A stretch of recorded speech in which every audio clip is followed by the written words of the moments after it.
Welcome to 2019.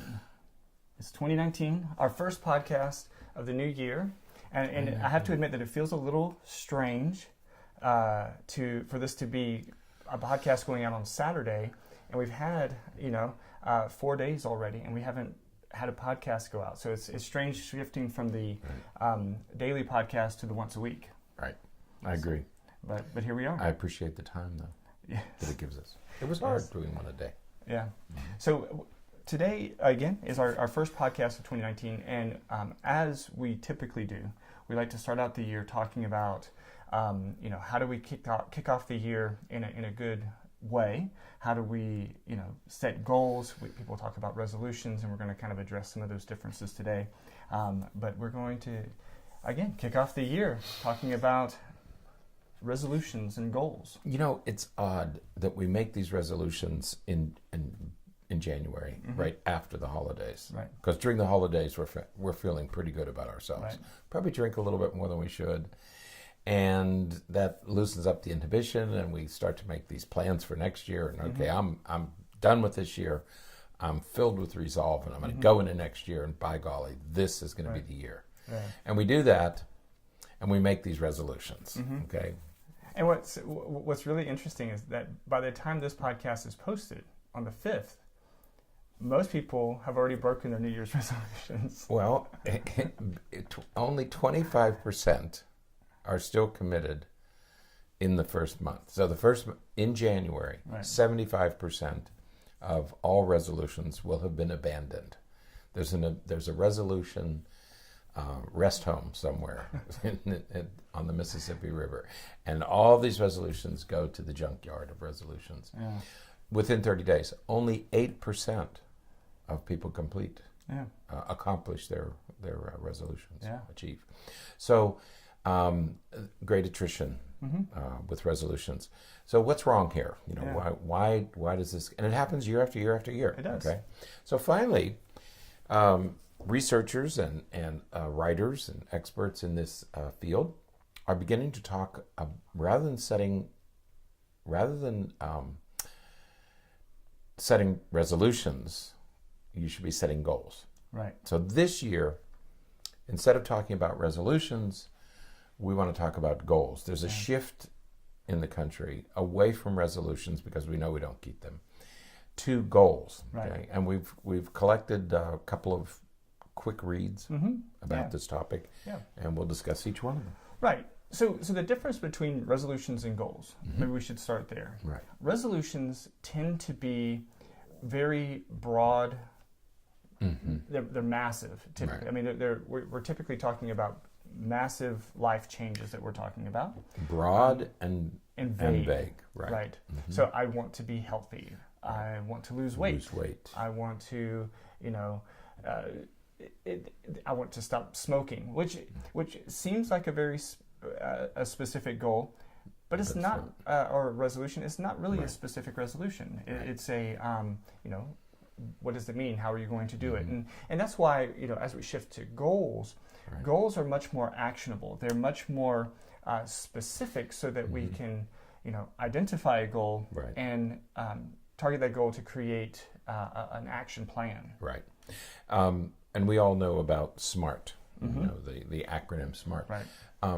So we want to move away from resolutions because they're too vague and they're too general, losing weight or smoking. They're all good, laudable goals, but or laudable resolutions. But resolutions don't get us very much. Right. Okay. So you move to goals, and even these authors are moving beyond what we typically think of as goal setting. Right. Okay. So all of them, or most of them, talk about goals have to be SMART. SMART. SMART is an acronym. Right. Specific, measurable, attainable. Okay. Right. So we've reviewed these things. Right.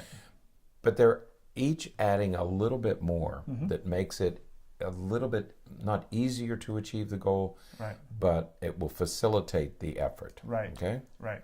Yeah. And the authors talk about it. So SMART is, as you said, specific, measurable, achievable, relevant, and time-bound, so timely. And some of these authors are saying that's all well and good, but it's not enough. Necessary but not sufficient. Right. Right. We need to have that smart system in place, Right. but we also need to make sure that we are adding a few other things, and considering a few other things. And some of that is, again, taking that specificity, and if we just take the S part of SMART, taking that specificity sort of to the next level and being as specific and measurable as possible. Right. Because, you can say, I want to lose 20 pounds. Right. Well, over the course of the year, you want to lose 20 pounds. It feels specific, but that's not specific at all. Right. I mean, that's a very loose goal. There's a number attached to it, so yes, it's measurable, but to take it to the next level, as some of these authors are talking about, you may say, I want to lose 2 pounds a month, or you may say, I want to lose, a half a pound a week, or something to that extent. So you're being much more specific, and then even getting to how you're going to go about doing it. And you have to know yourself. Right. I mean, some people can set a goal and say, I'm going to lose X 5 pounds in a month. Okay. And they can structure their life and do that. Right. Other people have to do it in a week. They have, Right. And it really depends on how you are built. Right. I need to do mine by the week. Right. I can do each day, and I can think about, I can stay on this plan for 1 week, whether it's a diet or exercise, whatever it is. I can do 1 week. That's all I can break off. Okay, is 1 week.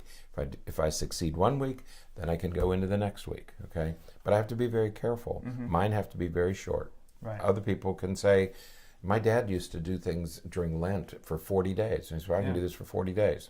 I couldn't do it. I could do it for 5 days, and then another 5 days. But he had willpower that I don't possess. Right. Yeah, and that's one of the reasons why I like some of the apps that we have on the phone. So I have some new goals that I'm making for this year, and one of them is exercising regularly and sort of maintaining that. It's more maintaining it than it is sort of a new goal. Right. But we have apps now that help you monitor even to the day. Right. So you can say, did you meet these goals today? And if it's getting to be 7 or 8 o'clock at night and you haven't met that goal yet, there's a reminder that says, hey, a little bit some work to do. Yeah. But that, again, it's that level of specificity that some of these authors are saying we need to get to if we want to be successful in achieving these goals. That's right, because in this first reading, she talks about that. And this is an article from Forbes. From Forbes magazine. That goals are specific and actionable, but they also have to be important to you. Right. What do you want, and is it really important? And we're going to see that theme recur through these articles. Is this really important to you? And then how do you achieve it? That's the next step, and you have to break that down into steps. As I just said, for me, it's weekly steps. Okay, for others, it could be different. But know what you want and know that it's really important. Right. If it's not really important to you, passionately important, you're not going to sustain it. Right. I mean, but it has to be doable. Right. And I like the point that you made that you have to know yourself. Right. Because if you attempt to do something that is outside of your ability to do, right, you're not going to succeed. You're not going to do it. Nope. So it has to be to that next level. Right. So you have to be very specific and very measurable. Right. All right. Now, the second article, I love the introduction to this article, and as you read it, he talks about. This is an article from The Conversation. Right, and I didn't know that publicly. Did you? I hadn't seen that before. Anyway, he talks about building a goal infrastructure, and he said that what we have to do is we have to overcome the power of intentions, because we all have good intentions, but you have to get some way of getting beyond the power of intentions, because intentions evaporate in the face of exhaustion, temptation, and habits. I think that's wisdom that I'm going to take with me into 2019. I have great intentions. I've had great intentions many times about many things. Yeah. Okay, But as we get into particularly our January, Yeah. the January that you and I are, It's 4 days in. It's comical now because we have a publishing deadline, and it has, shall we say, absorbed January, dominated January. I'm going to once again say it's only January 4th, and it has 26 days. Yeah. And when so you sit around during the holidays when you have time and everybody's a little expansive, and you say, okay, this is what I'm going to do next year. Next year comes, and next year's here, and it's January. And we suddenly had a deadline pushed from what we thought might be March up to January. Okay. And so in the face of because we're going to be exhausted, in the face of exhaustion and temptation, and there will continue to be temptation. You don't want to throw that Christmas candy out. Right? You don't want to just throw it in the garbage. So you got to eat it. I don't have any left. You ate it all. No, you didn't. So you can't throw all those leftovers away. You got to eat that stuff. So temptation, exhaustion, and habits. Your old habits are still with you. They're not going to change immediately, okay? So in the face of those three things, intentions tend to evaporate. So you need something other than good intentions. Right. Because intentions are an ideal. Right. It's what I would like to do, what I hope to do, what would be the best case scenario for me to do. Right. But it's not what you're doing. Right. It's not what you're taking action on necessarily. That's right. And as you said, as soon as you start to experience some stress, some obstacles, intentions are the first thing to drop off. Right. Yeah. Because they're not actionable. They're not. There's not a deliberate action that you're doing that at that specific time. That's right. If I'm going to go on a new food plan, I have to think about temptation. Right. Not exhaustion, yes. Habits, yes. But my big thing will be temptation. What am I going to do when? And so he gives us 3 steps. Right. 3 simple steps to follow. The first one is that it has to be important to you. It has to be linked. Whatever your goal is, it has to be linked to some really important value. Right. Okay. If in psychology we teach expectancy and value. You have to expect this, and you have to value it enough to do it. Right. And you have to expect a positive outcome. And so he begins with that first of all, you have to really value what you're set about doing. Right. Okay. You have to value that more than something else. Right. Okay. Which is why it's so important that you really sit down and consider what your goals are before you set your goals. We all want to lose weight. We all want to look good. We all want to get in shape. I mean, those are, of course we do. Last year we did a podcast, and I should have looked it up, but it just triggered my memory when you were talking about that last year we did a podcast on the problem with change is that we have to sacrifice something. That's right. And it's the sacrifice that makes the difference. And so this is exactly what we're talking about with these goals. It has to be a goal that's linked to an important value, right? Something that you really want to do, something that you're ready to do. Whatever you decide to do, it means you're gonna give something up. Right. Okay. You can't have it all. Okay. Right. You can't. So you're going to have to give something up. Right. Okay. And so whatever you're going to do in 2019 has to be more important because you're going to have to give something up that you did in 2018. Absolutely. Right. Okay. And that may be specific types of food. It may be time. Right. It may be That's energy right. that you spend that you were spending doing one thing that you have to spend doing something different. Right. But it has to be important enough. Right. The second step, he says, you have to sort of build in implementation intentions. He calls them implementation intentions, and that is if this happens, then I'm going to do this. Yeah. And the other one is when then. I never thought about when then, but he's right. When this happens, then I will do this. Okay, so you have to set up these contingencies for yourself because things are going to happen. You're going to get tired. You're going to get tempted. You're going to get off. You're going to lose motivation. So if that happens, what are you going to do? And when that happens, what are you going to do? Right.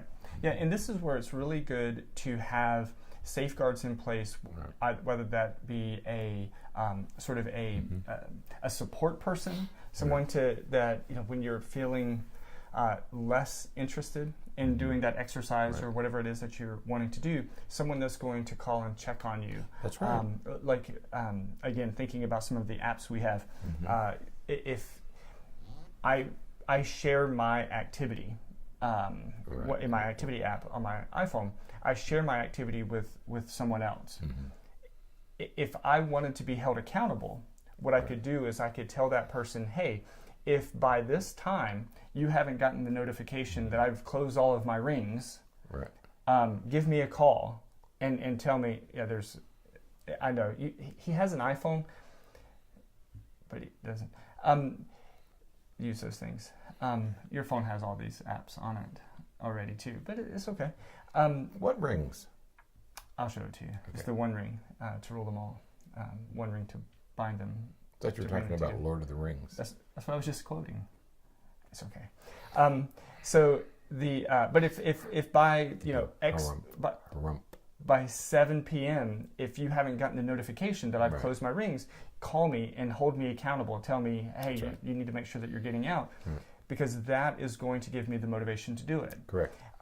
So having that sort of a sponsor, if you will, that's going to encourage you. That's right. So if this happens, then I'll do this. Right. And that's the third one that he talks about, is peer accountability. Peer accountability, right. Other people, bring other people into this. Usually not a partner, because they're going to be too gentle. Right. And you need somebody who will crack the whip once in a while and say, hey, you're falling short. Yep. Okay, so peer accountability is also a good way to keep goals front and center, to keep you on the right track. Right. Okay. Let other people get after you. Right. And I'm surprised that you didn't mention the example that you often mention when we talk about this, and that is, do you remember? No. Jackie Gleason, back in the day. I have no memory of this, but you said that he used to. He had a variety show on Saturday nights. He would put a scale out there. And Jackie Gleason was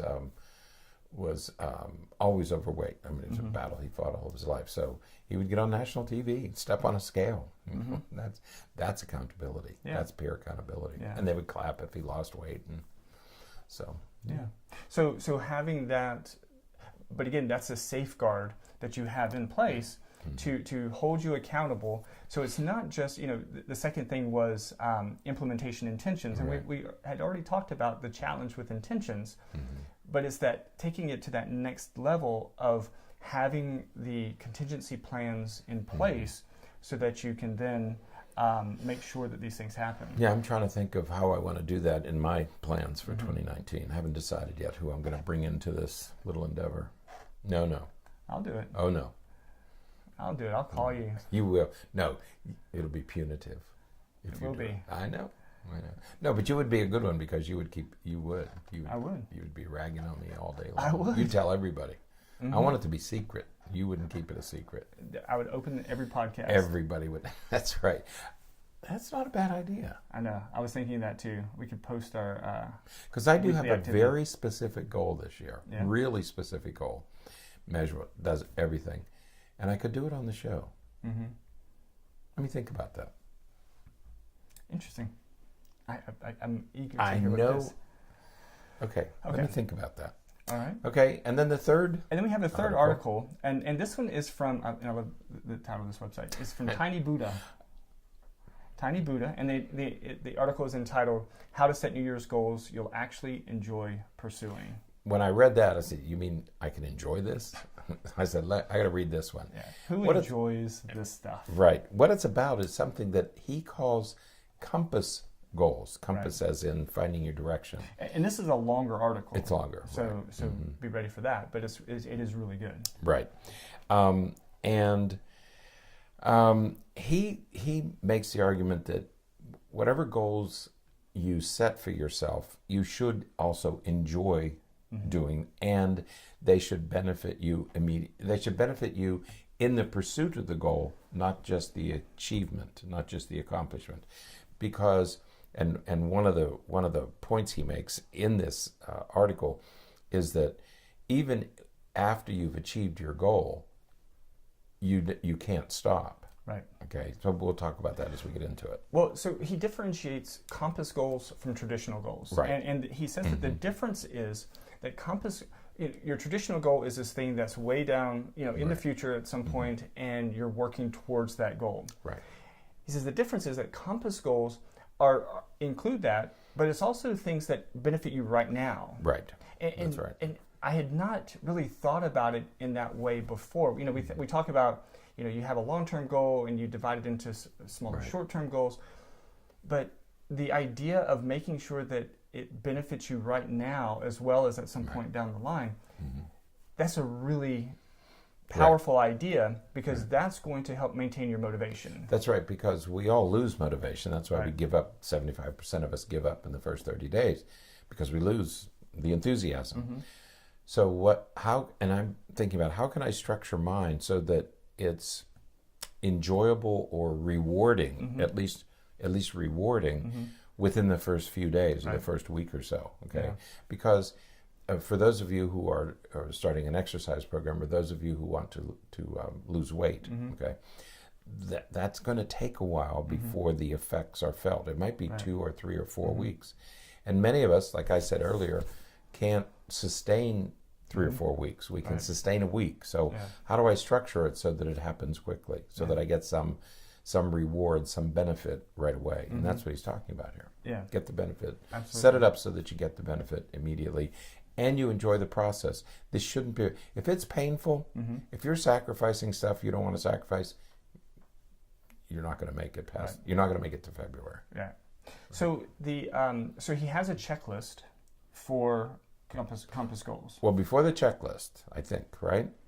He said it's always a climb. Right. Okay. And that's another thing you have to remember, that if you start running, people are going to, people set a goal, they're going to start running. I'm going to run a mile a day. Well, once you are running a mile a day, you have to keep going. Right. I mean, if you stop, you're going to go back to where you were before you started running. Right. And if you do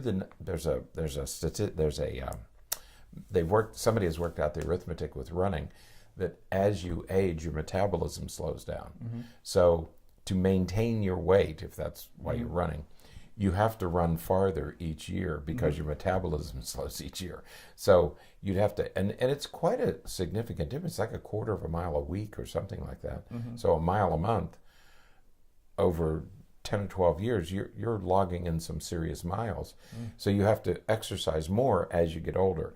If you go to the gym to tone your body, if you stop going to the gym, the tone goes away quickly. So this is that notion that you're never going to achieve, you might achieve your first goal, but there's another goal after that and another goal after that. Because if you stop, you're going back to where you were before you started. Right. We heard a line once that says, you'll never catch what you don't chase. And so if you're not continuously working towards that goal, towards that, whatever it is that you're trying to achieve, if you're not constantly chasing it, you're not going to ever catch it. Right. That's right. And so this is, it's never going to be over. It's not that, like you're going to get there and then that's it. You get there and then you go to the next stop, and then you go to the next one, and then you go to the next one. You can never stop, and so you have to build that into it. You're not ever going to achieve the goal. You're going to reach this goal, but you're going to have to keep going. Because your body's going to be working.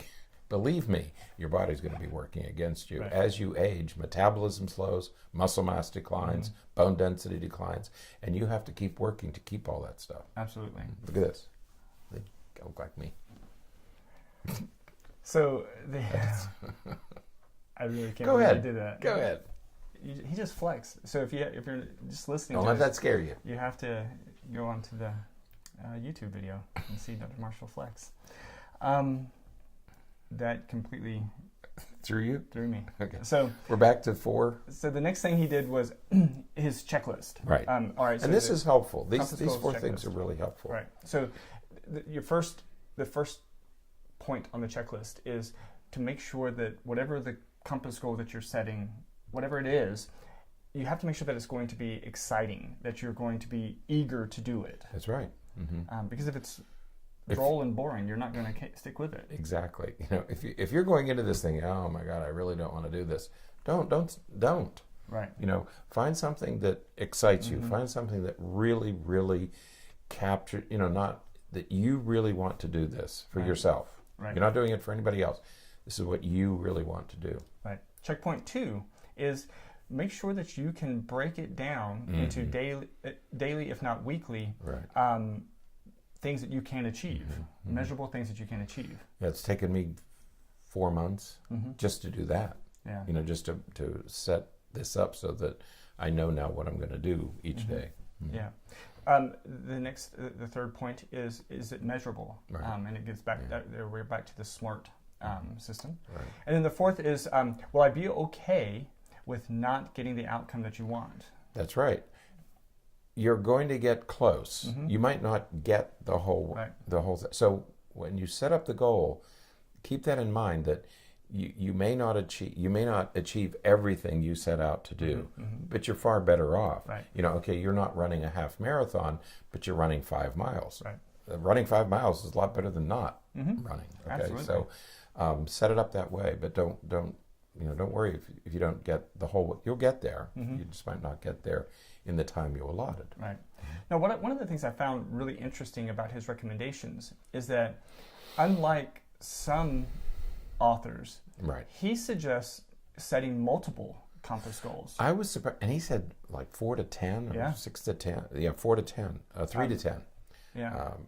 I can't imagine managing 10 compass goals, not when there's this much specificity required. But it is in different categories. Yeah, like you could have one for work and home and kids and cars and whatever else you're doing. So you could have 10 different categories. That's a lot. It is a lot. Okay. It is a lot. So I don't know that I would recommend you jumping into it at that extent. Maybe 2 or 3. Because the way that I think about it is mind, body, and soul or spirit, just sort of your you're thinking about how can I improve myself intellectually, how can I learn something new, how can I think about things or look at the world differently, how can I have a healthier body, exercising and sleeping and some of those things, and then how can I improve just sort of my philosophy of life, the way that I see my role in life. And so you can have those three. Those are 3 broad areas that the goals can be pretty different across those 3, but it's usually attainable or usually manageable to navigate through those 3. Yeah, 3 would be a lot. I mean, 1 is sufficient. If you do 1 well, there's no race here. You get 1 under control, then go on to the second one. Get that one under control, then go on to the third one. Right. But yeah, set them, and you have to write them down. They have to be. You have to have a reminder. Right. If it's food, on the refrigerator. If it's working out, wherever it happens to be. That's where we say the apps would be very helpful. Is they issue reminders to you. Yeah, absolutely.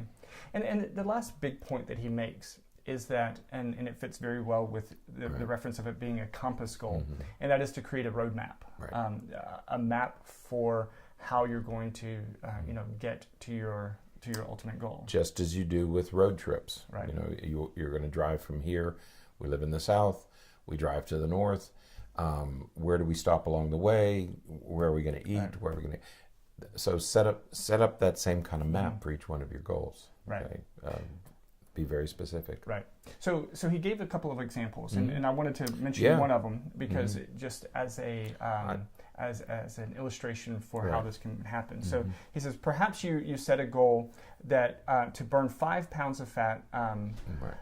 You just want to lose weight, so you want to burn 5 pounds of fat.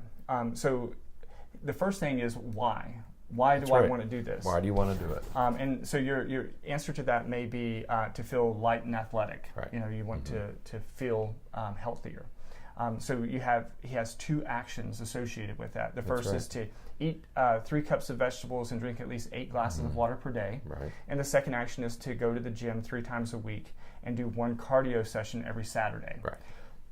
those are pretty specific. Those are action. This is what I mean by actionable. Okay, you have your goal. It's important to you. Here's how you're going to get there. Right. This is your map. Right. Okay. And the map, as far as measuring and monitoring, what he refers to as the compass part of it, is that he's going to weigh himself every Monday to see how he's doing. Am I achieving? Right. Am I achieving the goal? Right. You know? So it's it's relatively simple, but it's thinking about it in a slightly different way. It's pulling out some of those specifics, and it's making you think about it in those actionable terms that you can implement and know whether or not you're implementing it and you're working in the right direction. And you need to, and this is what we meant when we said at the beginning of the podcast that this is beyond smart. Right. You know, we all know that goals have to have those 5 characteristics, but you need to move beyond those. They're a good start, but you have to add. And I think this compass program that he's put together guides you to accomplish that. Right, absolutely. So check out these 3 articles. We have links to all 3 in the show notes, because they'd be really good as you're getting your New Year's goals started for 2019. Right, and because it came on a Tuesday, New Year's was on Tuesday. Yeah, everybody's a little bit confused about day. So if you haven't started your New Year's resolutions, resolve to start setting these goals this weekend. Yeah. Or wait until some other date and just say this is going to be your start date. Absolutely, okay. Absolutely. But go ahead and take a look at these. Yep. Good advice. So, all right. Well, that is it for our first podcast of 2019. Thank you so much for listening, and let us know what you think. If there's any topics that you'd like for us to cover this year, we are going to be doing a few new things this year that we're working on. Some new workshops, new courses, and things like that we're hoping to put together. And so stay tuned for some of that. Right. So, all right. Happy to be starting 2019. Yeah. We have to have a 20th anniversary sometime. A 20th anniversary? Yeah, you and I have been together a long time. That's true. A long time. Long time. You've been getting old doing this. 2022. That would be 2022? 20 years. So we got time. We got plenty of time. We got time to think about Set it. those goals. Yeah. Start planning now. We'll still be around. One of us will. I know what you're thinking. Okay. All right. Happy 2019. Until next time, stay happy, stay healthy, and forget to be afraid.